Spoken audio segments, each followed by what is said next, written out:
Good afternoon and welcome to TalkSports, our weekend program. Good afternoon to one and all, and always a pleasure being with you in your company and speaking sports.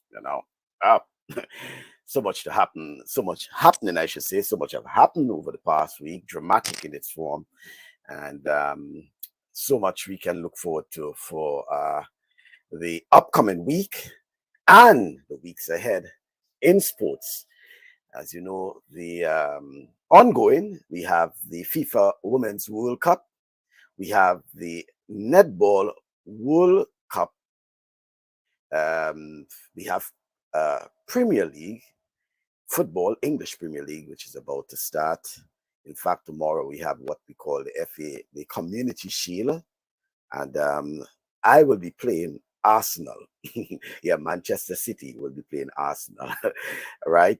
And then there's also, as you know, ongoing. We have the series between West Indies and India in the Caribbean. That is ongoing. The T20 series is now the focus. And what again? So many things. Oh, there's so much talk going around now about the the future of the Commonwealth Games. Yes, the future of the Commonwealth Games. It appears to be in jeopardy. Well, with the assigned hosts, we should say, because the various well, once it was the city in Australia. Is Australia or New Zealand somewhere? Yeah, I think now it's Canada. Okay, so it appears to be having some and all has to do specifically with what they consider to be finance. Okay, the whole finance in the budget for these games, multi-sport events are very huge. Although we are hearing that both the Netball World Cup in South Africa and the FIFA Women's World Cup in Australia and New Zealand are well attended one, and in terms of ticket sales and things like that, so they have broken a lot of records. Um, Nevertheless, we are hearing a lot about the future of these games, the future of Commonwealth Games in particular, and it's only time that we'll get to understand what is really happening and who will really get to host these games, because it takes quite a while, as you know, for the countries to put together not just their bid, but all the logistics that involve. Okay, so is Alberta in Canada, that's the Canadian province of Alberta, it cancels the bid for the 2030 Commonwealth Games. So that's the second city to basically walk away from hosting of the Commonwealth Games. Let me get the correct information here. It says that the province of Alberta has withdrawn its support for a bid centered around Calgary and Edmonton to host the 2030 Commonwealth Games, weeks after Australian state of Victoria pulled out of hosting the 2026 games. So we have the 2026 games and also the 2030 games that appears to be, both of them appear to be in jeopardy. Well, Alberta's Tourism Minister Joseph Scarf said that cost was behind the decision. It's not quoted, it's not a good deal for Alberta. He said, according to the Calgary Herald, when it comes down to it, it has to be a good deal for Alberta taxpayers, and this just wasn't that. The announcement was blow for the embattled Commonwealth Games Federation after Hamilton in Ontario, which hosted the inaugural games in 1930, suspended its bid, and Victoria withdrew as 2026 host due to projected cost overruns.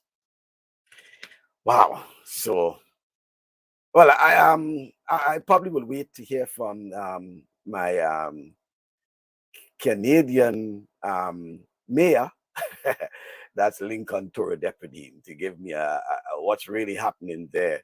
You know, um, yeah, it's appears to be in some bit of bother, because if you had the Canadian city of Alberta pulling away from 2026, and sorry, the Australian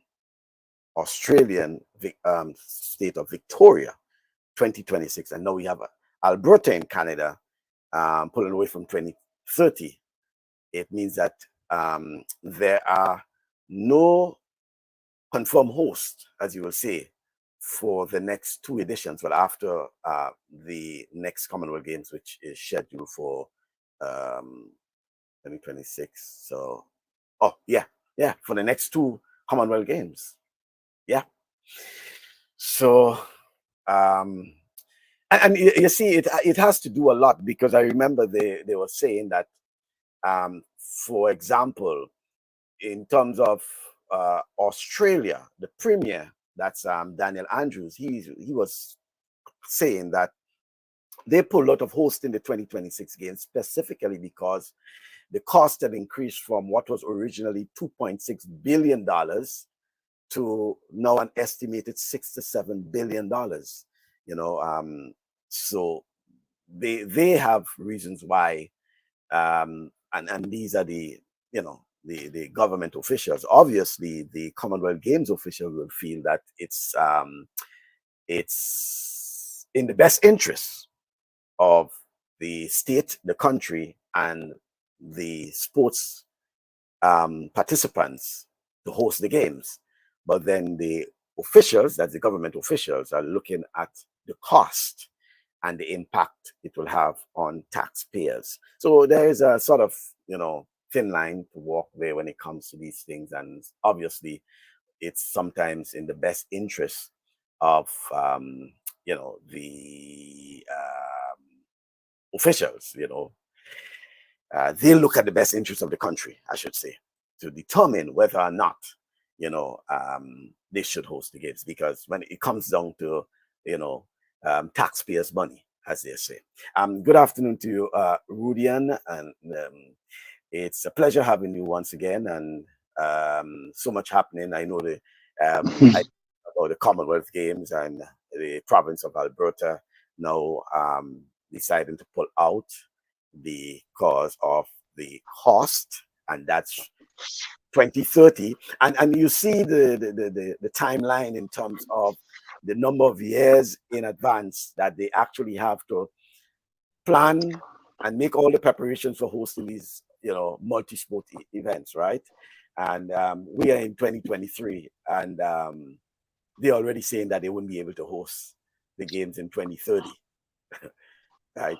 Yeah, pleasure. Good evening to you. How you doing? It's good to see you. Yeah, but I did read that, even including the Australian comment as well. It is costly. And when you look at a place like Alberta, it is not Toronto or Ontario who has the people to support. Alberta don't have the amount of people that this Toronto have or Ontario have to also support the games like that at the same time. So the cost is very high, and it's a lot of money. It's a lot of money that for games that is not an Olympic Games or World Championship Games. Yeah, well, there's also the argument that the Commonwealth Games is a sort of feeder for many of the sportsmen and sportswomen in the Commonwealth, you know, Yeah. and there are those who may not be able to go on to a World Championships or even the Olympics, and the They Commonwealth get to Games is represent. Yeah. right. The Commonwealth Games to them is a Is the lot. Olympics. Is the Right. Olympics of the Olympics. Yeah. Right, because Yeah. in a way, it's sort of shadows the Olympics in terms of the Yes, it sports, does. you know, the Yeah. multi sports, you know. Yeah. So in that context, I can understand why the Commonwealth Games officials, for example, are saying that they are underlining the importance of the Commonwealth Games. Yeah. Okay, yeah. Toro is saying, I agree with the decision, not backing any of my cities hosting any big world games. There's always cost overrun, and the best you get is a boast that your city hosted a world event. Whether Commonwealth Games, Olympic Games, or World Cup, almost every city ends up in debt and with facilities Yeah. that hardly ever use afterwards. Let other cities like New York hosts them, I will buy tickets and travel to New York and other cities. Are you saying that? Are you saying that New York is so smart that New York is not even willing to host these things? but, but the point is made also, Rudy and Antoro as well, that we have seen over the years that there are a number of countries, when you go back and see the derelict in terms of the venues that have been used over the years, and there's only few countries that have been able to probably have what they call a legacy, using it. London is probably one, albeit it's just 2012, but and then you have places like China who have been hosting a lot of events, come back and utilize it. Utilize it. Australia too. Australia was designed. I mean, when we was in Australia, it was designed so well that everything was so close to each other. Besides the water raft and those things, but everything on the major sport was real close to each other. Right. You look at Canada, Montreal, maybe even it's within the past 2 or 3 years, just finished paying their debt from the Olympics they host many years ago, and those facilities have never been used. It's just there. So definitely there is a case certain countries are willing to take the burden onto them, and there's some they can't. So let's see. You go back to the United States, Atlanta. We never really had another games really go back in Atlanta, and track and field wouldn't go back in Atlanta. It's mainly back in Oregon, really, So it's always a challenge. Definitely, this I seen that they have, through the Olympic Committee in particular, they have tried to change the whole concept in terms of a legacy. So, for example, 2016 in Brazil, I recall when we were in Brazil for the Olympics, in terms of the Games Village, right, itself, even before the Games Village was completed, when we got a tour and whatever it is, we understood that many of the apartments and things like that was actually, they were already sold. So it was in itself, after the games, it became probably like a small little town. Right, a town in itself. I was told I was told the same thing in Sydney. The area was also would have been rented out for apartments after. They may do some tweaking, they may do some stuff, but it was also rented out. That's what I was told. Right. So when it comes to that, but when it comes to some of the facilities in particular, because you have so many facilities, because the Games Village is okay, it's mainly in one area, a compact area, right?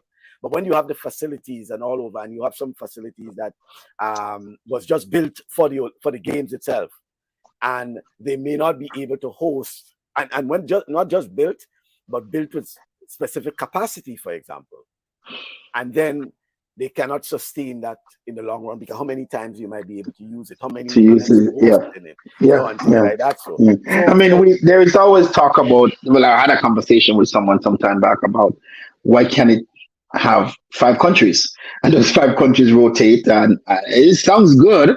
In that way, you sort of know it is the country is going to, it costs, it will be there. They don't have to rebuild again.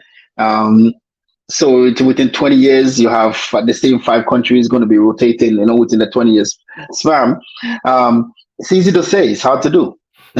Because even with the village, like you said, then you have it sitting there for 20 years before you come back around again. So and then you have to think about, okay, the next time around, we have to think about where we're going to put the Olympic Village. And so it's always a challenge. But countries like England is going to step up and say, yes, we're going to host it.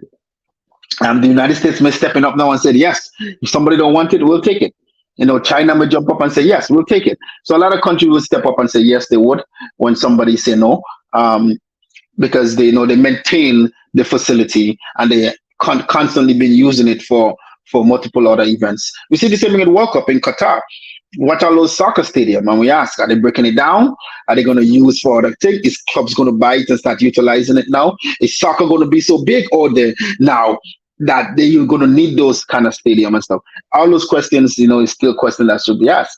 The next World Cup is perfect because it's split up in 3 different countries. Canada, Mexico, the United States. So you don't have to build everything in one area. And hopefully you see what happened in Australia now, where both Australia and New Zealand host the World Cup, that everything is not in one place. They don't have to build extra stadiums for that. So that's also something that maybe most countries going to start doing, splitting everything up with each other and then split the costs. Right. There's another thing that well, Canadian mayor is, well, he sent me and he trying to make a boast about it. It speaks about Andre DeGrasse, who actually won the 200 meters title at the Canadian track and field championships, and whether or not we've seen a rebound of Andre DeGrasse, because he hasn't been so I would say competitive for this season. But as we said in the last time we spoke regarding the World Championships, and we were looking at the various events, that the two, well, the 100, the 200, and the 400, both men and women, are wide open, right? And then Yes, it is. if Andre DeGrasse is putting on some sign of a recovery, well, a recovery in its true sense, it means, therefore, we also have to look at the Canadian 4x100 relay team, okay? Because to me, they have depth in that, right? When you look at is Brown, Aaron Brown, right? Aaron Brown, yeah. When you look at Rodney and there's also Jerome Blake, Jerome, right, and others. They have some depth in terms of that. These are guys who can give you a 20 point, So yes. Yeah, they can.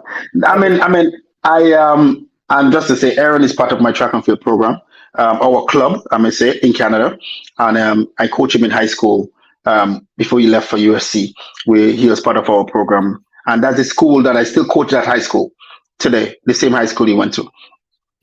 So it's always good to see him competing. The grass is not going to run the 100-meter in the World Championship because he didn't qualify for that. The 200-meter was a surprise. Like you said, the race was very interesting because he was losing, and the last 100-meter, if you have to time it, he probably run at 9.6 to in the in that 100-meter split because he run back and run down Aaron and nip him on the line. But I don't see him being any threat in the World Championship, even in the 200 meters. We do have three young men who is just fighting for who is going to be on the podium. And it's the young man from Botswana and the two Americans. And I think it's going to be, quite interesting to see that 200 meters men in the World Championship. Also coming down to the ladies 200 meters, also going to be something exciting. The 100 meters for men, it is wide open. We don't know who, what, when, who is going to take it. The women 100 meters, we sort of have an idea of who might be in there, who could be the top three, who could be something. I'm very impressed with Shelly-Ann, the way she's running, coming back from the injuries, watching the other athletes go back. Yeah. And we haven't seen anything yet. That's what I was telling you. We have not seen the best of her yet, Yeah. So she's definitely looking to come back, and I think she will be that one to perform well. Now, based on what I've seen, the rounds for Miss Richardson has been challenging in the past. I don't know if the tactic of making her run so many races in a week, I think she did like 3 races in a week, was to see how she could recover. But the rounds at the World Championships is going to be challenged for her. We haven't seen, when she hit the second round, she's not running the same as when she opened up the first time around. So that could be a challenge. But it's going to be interesting. It's going to be very interesting. So I am excited to see from the, like I said, from the 800 to the 100, it's going to be some very exciting race. 5,000 also, the 1,500. Like the World Championship this year is going to be so interesting that we're thinking we know who can win it. And I don't think and the only thing that to me that I see that's an open case is the women 400. I'm sticking with Sydney. I don't think no one could beat her, and I'm just sticking with that, But everything else, it's open. It's really an open race, and it's going to be very interesting to see. And then coming back to the 4x1, like you talk about, Canada they look really good. If the grass is healthy and it looks healthy, and I even think that 200-meter race was running because he was really upset of the 100-meter. So if he used that anger from the 100 meters and move it on to he could make the finals in the 200 in the World Championship. Both he and Aaron should be able to make the 200 finals. And then, like I said, whatever happened in the race happened. It's just one race where it just run hard. That's what it is. Well, it's good to see he's returning to his former self, and hopefully, Yeah, um, yeah. and with the 100 out, I should say out of the way, not his focus, You just give him room 200. to focus on the 200. Yeah, Definitely, yeah, and I know yeah. they have been very good on their, getting around the baton, and I Yeah, think definitely. they Yeah, stand a very good chance at least of yeah. being on the podium for the 4x100. Um, and as usual, Toro will put his little piece and note that Andre in juicing. Fellas like he and Kirani and Anderson are not juicing like, I can't say that Toro, I'll get into trouble, I'll just leave it there. Right. Yeah. Ah, Yeah, so that to me would be interesting. So um 1 week, no, 2 weeks from now, because it's on the 19th, I think it starts. 19. Yeah, Right, yeah. the 19th. So not next Saturday, the following Saturday, we should be getting into track and field, World Athletics Championships, and I guess as much it will take the interest because um, these events are so wide open. I think it gathers more interest. People will be keen to see, and especially going into the various rounds. Who Yeah, advanced? yeah. Who Who, advanced? Yeah, yeah, who yeah, advanced to the yeah, next yeah. round? You know, And it is, and it makes it set a president for next for the Olympics. That will be next year. And to some of them, it will be the last. It could be the last World Championship, and they're just prepping for the last Olympic Games. So that's going to be the interesting part because age do play a part of it, and yeah, some of the athletes are getting up in age, like Shellyan and and some of the others, they are getting up in age, and she could say one more Olympics, and I'm done. and Or they and can keep going, well, they can some of keep them, going, right? So yeah. some do want to leave on a high. And a high, yeah, yeah. Right. There is word. There is also word that they talk about getting Hussein Bolt back, and because they offering him a big chunk of money to do a comeback, and I don't know how true that is, but that's just rumors No, that is that, that, circling around, right? that's just So that's just yeah, it. I think yeah, that came around when with the money that was the big offered. money those big boys was offered with soccer, yeah, Right, yeah, and yeah, he yeah, was yeah. just throwing his thoughts into the ring, and some people were saying, "Hey, we want to see you back in track and field." Good afternoon to you, Edwin. Andre is yesterday in coming out of the prelims. It's not. But if he run the way he did in the 200, I think there could be some change in that final eight. Well, If he runs smart and yeah, if he's healthy, I and think so. Yeah, you never know. Again, we have to see never know. how the lineup looks, because you Yeah, could have a lineup in the prelims that could get you into the next round, right? yeah, Yeah. yeah. Nia is getting a medal before him in Worlds. Ah, not Yeah, too the sure. relay. Don't forget the relay. Don't forget the relay. Yeah, yeah, So because they if you get a medal yeah. in the relay, it counts. It It counts. does count, and Yeah, that's where most of these guys, that's where the medal came from. They actually, finally yeah. get the goal, and that's where it counts. And they've been a threat. There has been a threat from since after they step on the line. Um, a few years ago, after that, they has been in the mix. They Because have been in the mix in the relay team. Yeah, I know of athletes from Trinidad and Tobago and the Bahamas who are medalists. They are world athletics. They are world championships medalists. They are due to the relay. Olympic. Yep. They are right. They are Yeah, Olympic medalists. But it's due to the relay. Okay, due to the and relay. Yeah. these are guys who wouldn't make it out No. of the prelims in a 100 or in a No 400. 100. You know, Yep. but We they go back are, to look at it. And yeah, we always talk about the China and the Japan, and they are always in the mix out there. And yeah, if they get a medal, they yeah, get it because of the relay. They don't. They're not. There's none of them in the 100 meters yeah. or in the 200 meters, even the 400 meters. But the relay team is always there. Yeah. All right.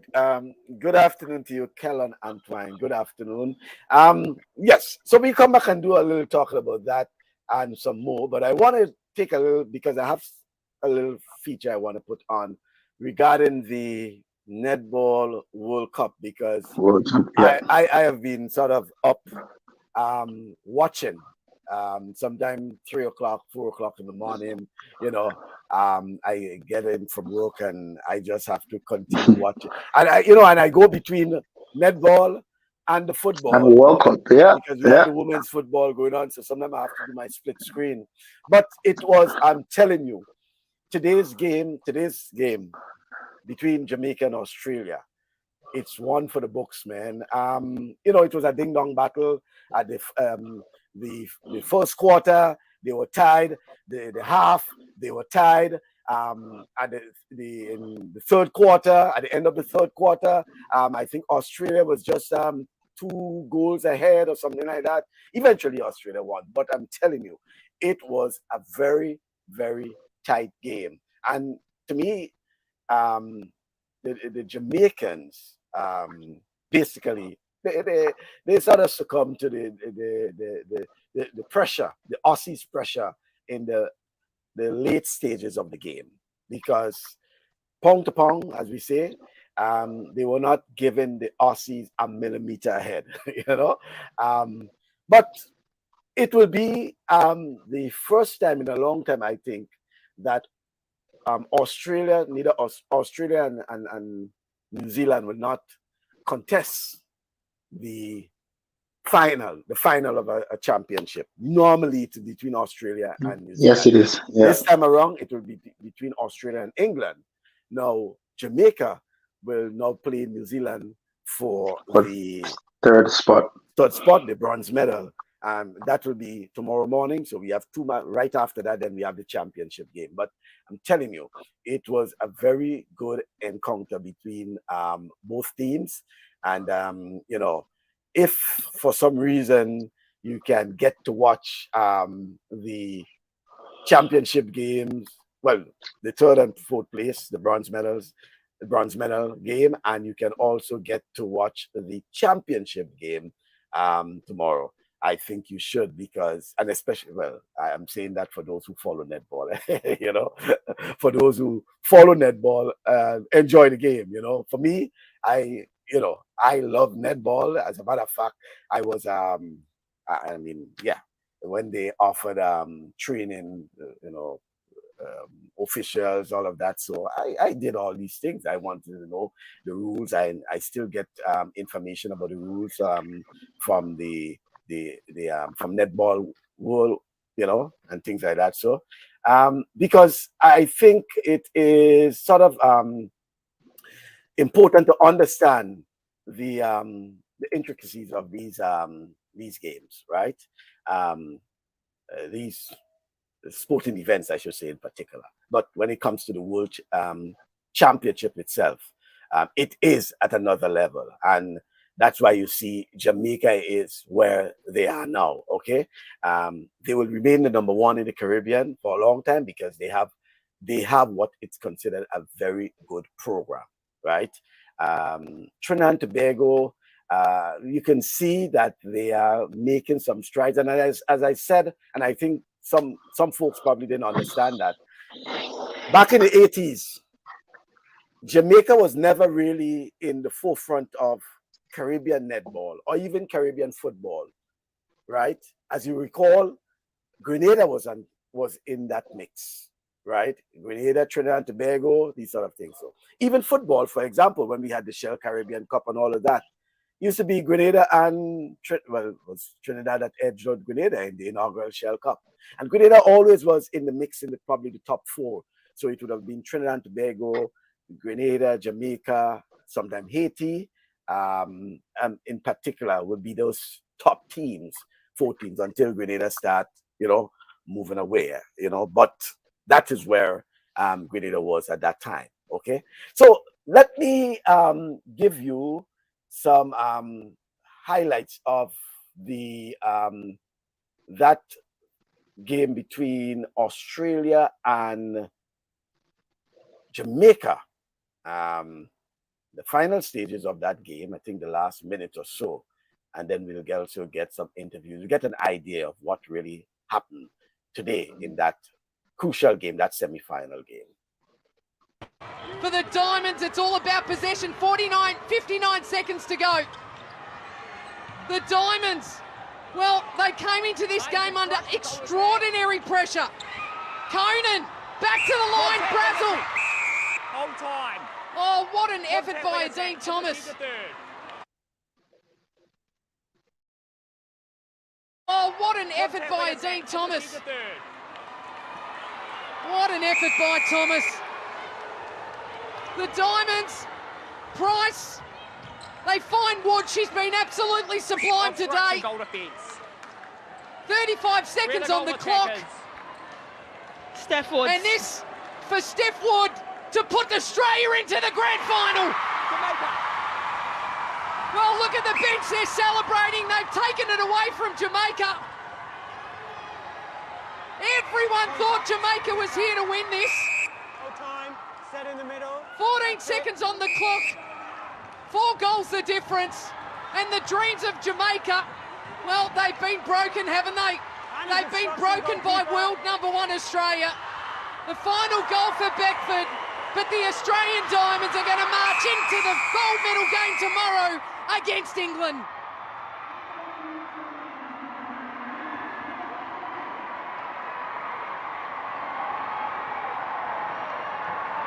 Well, extraordinary scenes by the Australian Diamonds, and what a semi-final it was. It took 58 minutes for them to break away, and your hearts go out to the Jamaican Sunshine Girls. They've done nothing wrong this tournament except a couple of errors in the final stages.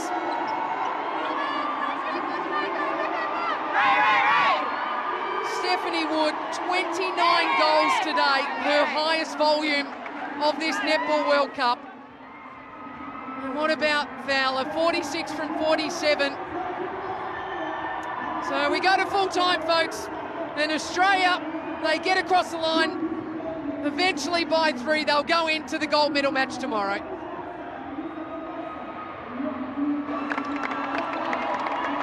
Well, all smiles, Maddie, for the Australian Diamonds. You can see so much, a bit of relief, just, yes, we've done it.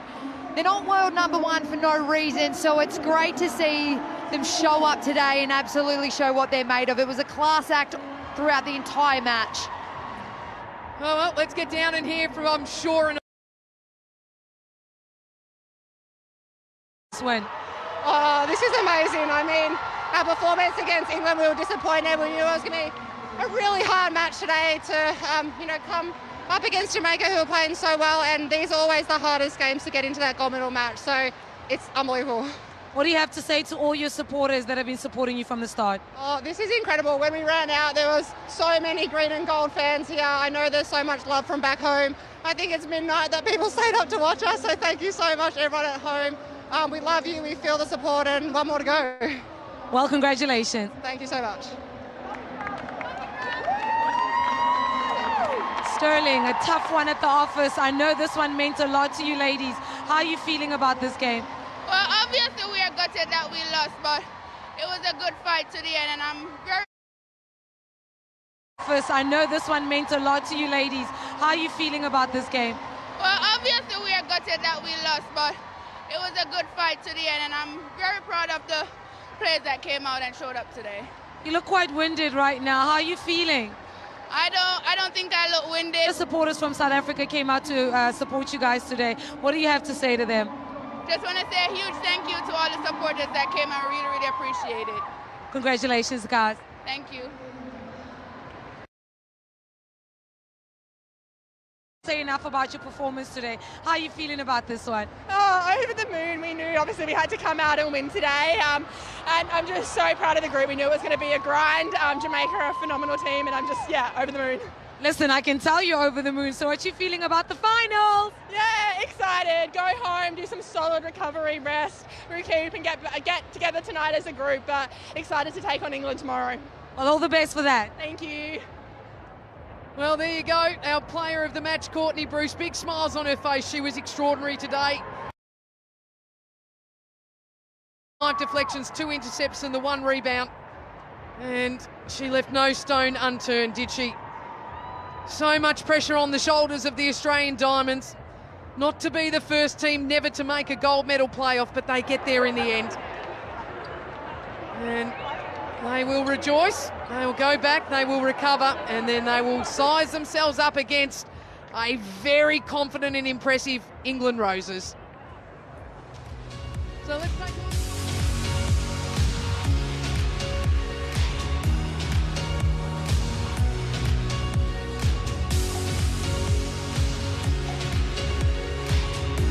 She stood up to the Jamaicans. She took on those difficult shots and she made them. She knew the Jamaican defensive duo is going to come out here today and is gunning for this Australian team. And so she took it on her shoulders. I mean, of course, with Conan in supporting of her and delivered the goods for the Australians.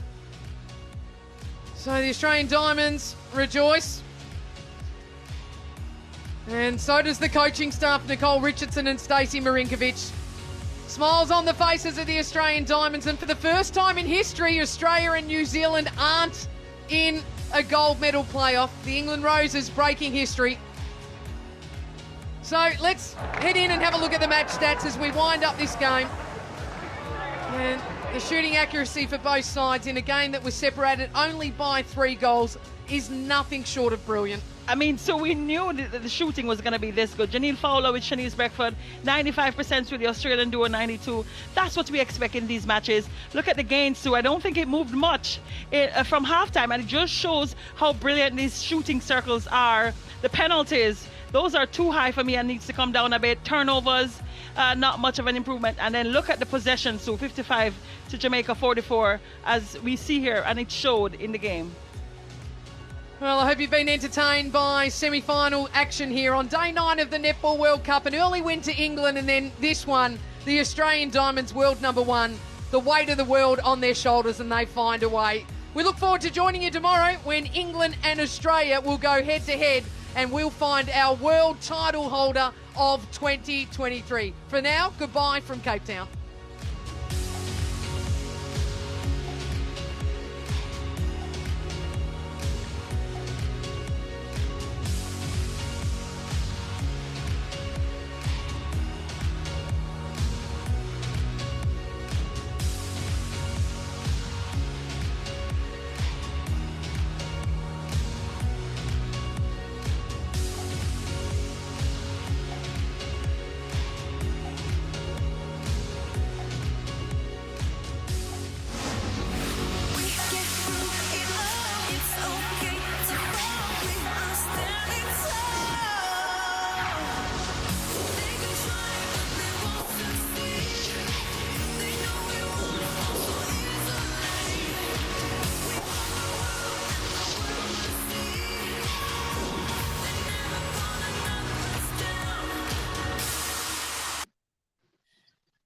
Indeed. I know. I'm certain you enjoy that, you know. Yeah, most definitely. It was really good to see. It's you know, so Australia prevailed 57-54 by 3, right? And just by the little bits you saw there, you would have seen the intensity of that matchup between those teams, okay? Earlier, you had England that defeated New Zealand 46-40. And then just a while ago, we had with Wales and Scotland, Wales prevailed 57-42. So that's in terms of the end of the matchup. That would have been for 5th and 6th position. Wales prevail 57-42. So then come on Sunday, we'll have the matchup between Jamaica and New Zealand, and then Australia and England. Okay. By the way, earlier too, we had Fiji. Fiji went all over Trinidad and Tobago, 71-37. That's 71-37. And in FIFA football, I can tell you that it was classic, I should say, of Japan. Japan beat Norway 3-1. Hey, never underestimate the Japanese and the Koreans, you know. And the first goal onto them. And well, yeah, the first goal, it was their own goal, right? And then Spain defeated Switzerland 5-1. Yeah, 5-1 Switzerland.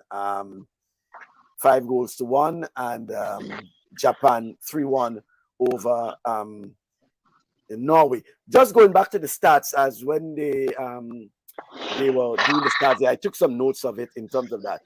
Even though Australia won, and you know, sometimes it's important to look at the stats because I mean, Australia won.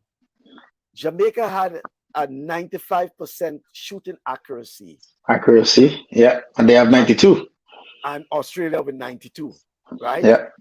In terms of the gains, 5 to Jamaica, 5 to Australia. In terms of the rebounds, 5 to Jamaica, 3 to Australia. In terms of the turnovers, 13 to Jamaica, 12 to Australia. So just Jamaica over by 1. Penalties, 6-2, 55. Contact, 47, 45. And then the possession would have been 45 to 55. Now, when you look at that, you would have seen the turnovers and the penalties would have, you know, cost Jamaica because they had some crucial turnovers. I can tell you. Even definitely. Start of the game, Jamaica had a turnover.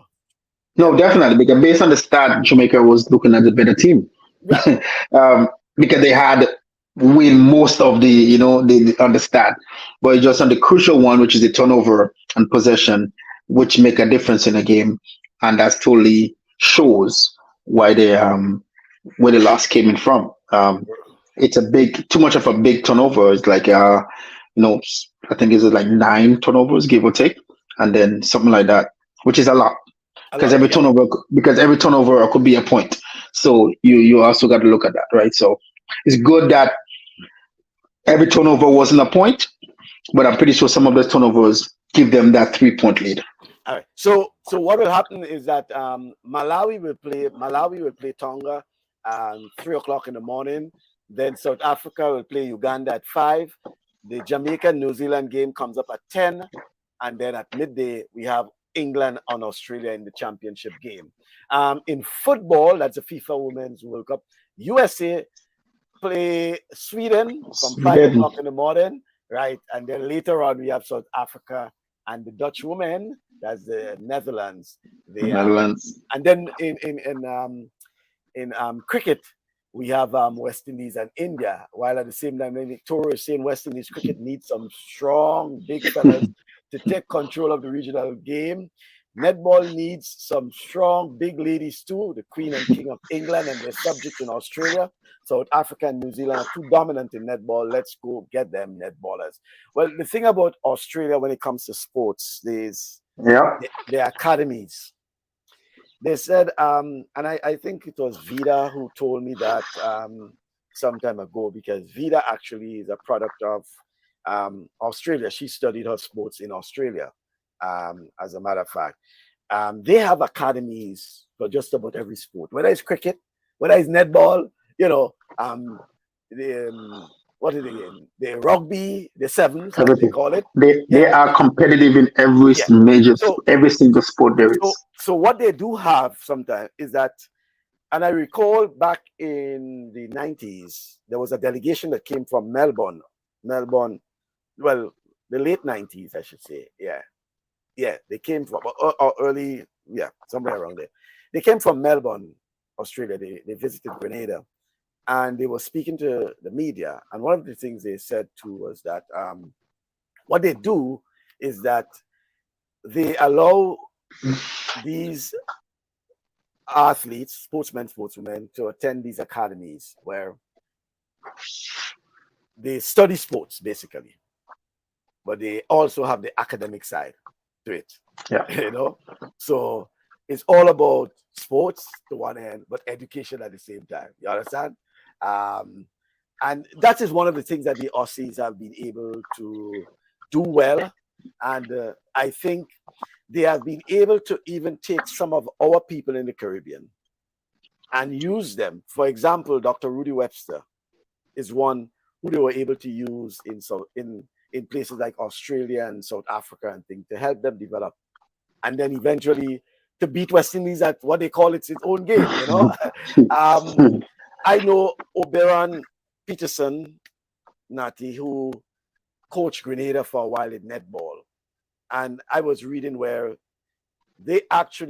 she was part of a program that the Aussies developed, and they brought her into Australia to help develop that program. And she actually was coaching the Grenada team at one point in time. But then, you know how it is sometimes that some people pulling and tugging and whatever, they didn't see the benefit of what she was actually doing. In fact, she coached the Jamaican team at the Commonwealth Games and things like that. So, but I'm just saying that to say how these countries have been able to take our own people and use them to their advantage, ultimately to our disadvantage. You know, so the same people we don't want, others are taking them and use them. You know, and in addition to that, with technology and all these things, and mind you, we have to be suspect of AI technology, because with artificial intelligence technology now, there's so much you can do and things like that. So that if we don't catch up, we'll get left. But we already got left. Well, you know, as you see now, please, when it comes to cricket, for example, places like Afghanistan. Come on, Afghanistan. Yeah. I mean, probably 3 or 4 years ago, you will ask an average person about cricket in Afghanistan. They tell you that they don't play cricket there. You know, at that time, all they'll tell you is all they're doing is war. It's fight war. But when places like Afghanistan and all these other places are ahead of West Indies and qualifying, and West Indies have to play United States and Nepal and things like that. So no. Something is wrong, and we have to. I mean, I'm still supporting my team, West Indies, because that's all we have left there. You know, that's all we have, right? That's all we have. Yeah. Toro says that's what West Indies cricket lacking. No longer you can just pick fellas from a bush league and send them into the lands then in the international arena and hope they go win. You gotta eat and raw, as is happening to West Indies cricket. So a few years ago, Dr. Rudy Webster started what they call the Shell Cricket Academy in Grenada.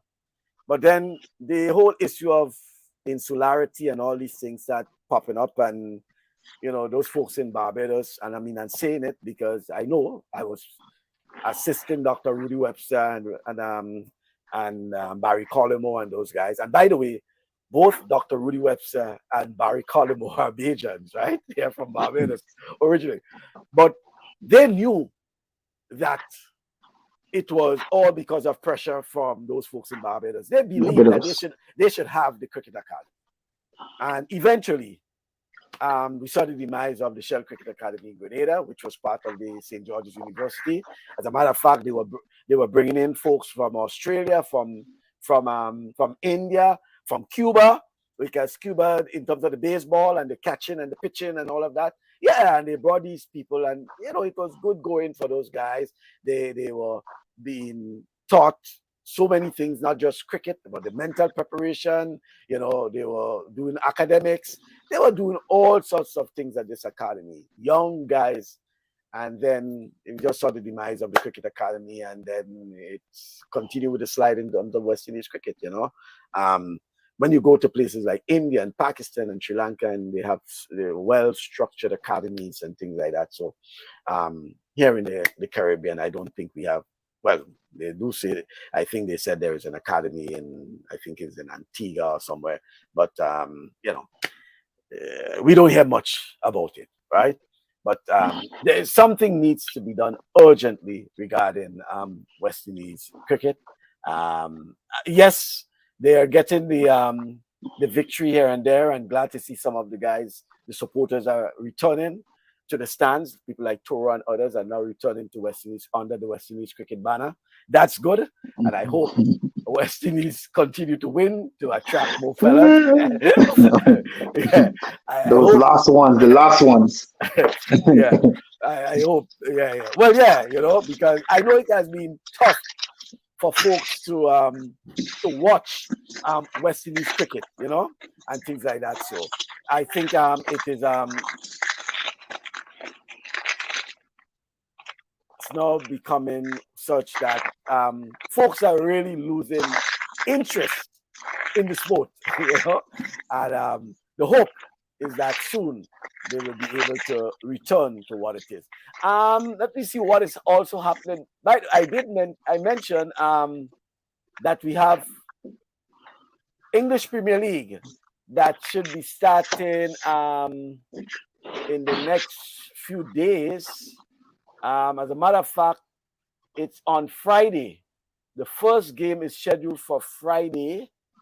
That's the 11th. And I will be playing Burnley. Yeah, when I say I, you know who I'm speaking about. So Man City will be playing Burnley in the afternoon. And then on Saturday, there's Arsenal against Forest, Luton Town, Brighton, quite a few games on Saturday. So from Friday, next weekend, let's put it as that, next weekend, we should start seeing we back to Premier League football. It's as if just 2 or 3 weeks ago, we were looking at the end of the season. You realize how short the off-season is for those guys. Yeah, very. And that's why when the end of the season, these guys head off to, places with their family and take some good rest. Some time off. Yeah. Albeit, there's also the preseason, because for the past week or so, most of the teams have been involved in preseason. So when you look at it, the window for these guys in terms of the rest is very short, because the season ended in May, somewhere around May, late May, something there. We know into August, that's the start of August, and we already back into the season again, a full dose of football, Let me get some comments from Toro here again. We still have track and field stars in the Caribbean. We don't have to depend on West Indies boys to make us proud, and we have a judge in Washington that will be overseeing Trump's case, and should he be found guilty, she will have the power to send the former U.S. president and leader of Grenada, the rest of the free world, to the calaboose for a long time. To the slammer. That's it. From she's actually Jamaican born. She's Jamaican, yeah. She's Jamaican born. Yeah. And already there, there's so many things. The whole hypocrisy of U.S. politics, in that the same Republicans who had voted to confirm her on the bench are now criticizing her. Some of the same Republicans who voted to confirm her bipartisan support, voted to confirm her on the bench, are now criticizing her and saying that she will not be fair. She not be fair. Yeah. All right. But Toro made the point that we still have track and field, because that would be the focus, I assume, for the next week and a half or so when the World Championships, because will we see the continued dominance of the Jamaicans in the sprints, in particular, men and women, as they have been doing over the past few years? We have seen what appears to be the United States in its former self, and if all goes well, they can also be, as per usual, be on the podium for the relay as well, because they have some depth in terms of both the men and women. And the women, yeah. So I don't think it's all. And by the way, when we talk about relay, especially when it comes to the sprint relays, the 4x1 and probably the mixed relay, well, the 4x1 in particular, you can be the best team on paper, but that batter must come around, because if the batter falls, the weakest team, could win. That 1988 USA team, 4 fastest men in the world, dropped the baton while the coach was in the hotel room watching. He didn't want to get to the track, So it happens. Carl Lewis and the boys dropped the baton. So I just want to about soccer. Women's soccer is very interesting. I think there will be a surprise winner. It's not going to be the former winner. I'm not seeing the USA playing as a championship team. Um, and I'm very impressed by seeing we have three African teams make it through. Or I think that's all the teams they had in the World Cup, right? Make it through the round of 16, which is very good.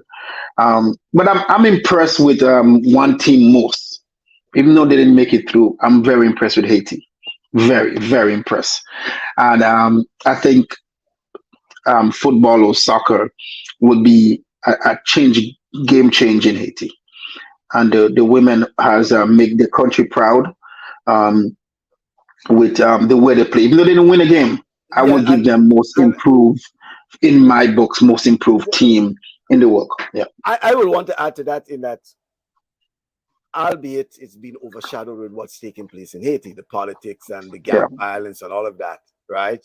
And but I want to agree that despite all these challenges, I'm not yeah. really, There, because Haiti is now at the brink of whether, well, I don't even think they will want to impose sanctions, because it's almost like you know, yeah, yeah. a lost state to an extent. I mean, I So looked at the let's see. Yeah, feature. I looked at a feature a few days ago, and you know, they're basically saying that gangs are in control of the country.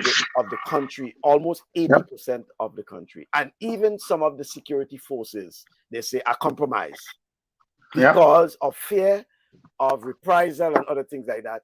They are actually cutting on both sides then, you know. So it's, you know, some of them security members are paid by gangs to shield them, you know, all these kind of things. Yeah, I mean, I look yeah, at that feature and, you know, it's yeah. that terrible, you know. So I'm saying that to say that despite all these challenges, you know, you have to give credit to the Haitian women, and for them making it there and being still being competitive, you know. Very, very. Yeah, They played with a purpose, you know. yeah, They played yeah. with a purpose. They did, and I think they wanted to move from the position. I mean, the way they play England, I was like, man, and of course, two penalties. Yeah. You know, one was denied, the other one, you know, was the for a team like England, you know, who is the European champions, and the way they play them, you know, and England is what, number at least top 5 in the world, playing the 53rd team or something like that, right? So, like I said, I was very impressed. The Philippines, you know, it's something they will never forget. Never in Hey, their listen, life. I think In there their are a lot of, life. I think a lot of teams are leaving or are left with something they can be proud of. Yeah, You yeah, know, whether it's the Philippines, whether it's Vietnam. yeah, I'm also impressed with Colombia, you know, yeah, things like that. And yeah. you know, and each team, you could have, I mean, you could have looked at certain players. I mean, after you can have said, you know, this person will make it well. And I Yeah, believe, yeah, yeah. those professional teams, Is looking at them. they are Yeah. looking at these They're players. gonna get contract. A lot of the girls from Haiti, Yeah. including the goalie, if she's not a part of a team yet, she will be definitely be looked at for international you know, international bright stars, you know. We also look at was it Korea knocking off Germany for the second time? The men did it, and now the women did it. You know, so that also was quite that was quite interesting to see. I mean, could you imagine a Yeah. tournament like FIFA? There's no Germany, there's no No Brazil, Germany. there's no Yeah. Argentina, No you know, these kind of Italy. things, no It's Italy. like what? It's like, yeah, and that's why I say it's it's amazing. And I'm impressed to see Nigeria. They're also top of my team. The USA is always my team, but like I said, they're not playing to the standard or the level that I've seen the United States play football. They're still a threat. They are the threat, and they're playing maybe they're about to play maybe the best team in the World Cup right now based on performance wise. But in all of that, you're behaving like my partner Toronto. How come you didn't mention Canada? How come you haven't mentioned Canada? I'm not even talking about that. Listen, there was a disappointment beyond. Like, so funny because a few days ago they won the code battle for equal pay or for the pay to raise on the world stage, and you couldn't make top 16. I like, it's like the lawyers who fight for your behalf going to say, girls, I fight for you guys, and here you go. Um, you cannot miss a penalty in the World Cup. I'm sorry, you can't. And that will happen. And I think the team is being built around Christine Sinclair when it shouldn't be. And that's just my opinion. I think it should have been Fletcher built around her. She's a rising star coming up. However, they know where the mistakes are, and that's what it is. You lose one game in the first game in the World Cup, it puts you in a position for. And I know you didn't lose the draw, but it put you in a really tough position for a comeback. And then 5-0 or 4-0, whatever it was. I mean, after 2, you didn't want to know what the score is in the end. But like you lost like 4-0 or 5-0. No, that's not an Olympic winning team, because most of the teams who win the Olympics come back and win the World Championship, which what the USA did back to back. I am rooting right now for Colombia to win the World Cup. They are playing phenomenal football. There are some great stars there. I'm rooting for them, as well as want to see how far Nigeria could go. But that's me to see what happened there. But Women's World Cup is shining bright right now, based on the teams that's in there, and it's very interesting. But the early morning waking up is hard for a lot of people. I've been catching those 6 o'clock games. But the 4 o'clock and so forth, it's challenging. But 6 o'clock I get it, because I'm actually sitting on my desk at work at 6 in the morning, so I put it on, so I start watching the game from then. But them other games, no, that's a challenge. That's certainly a challenge.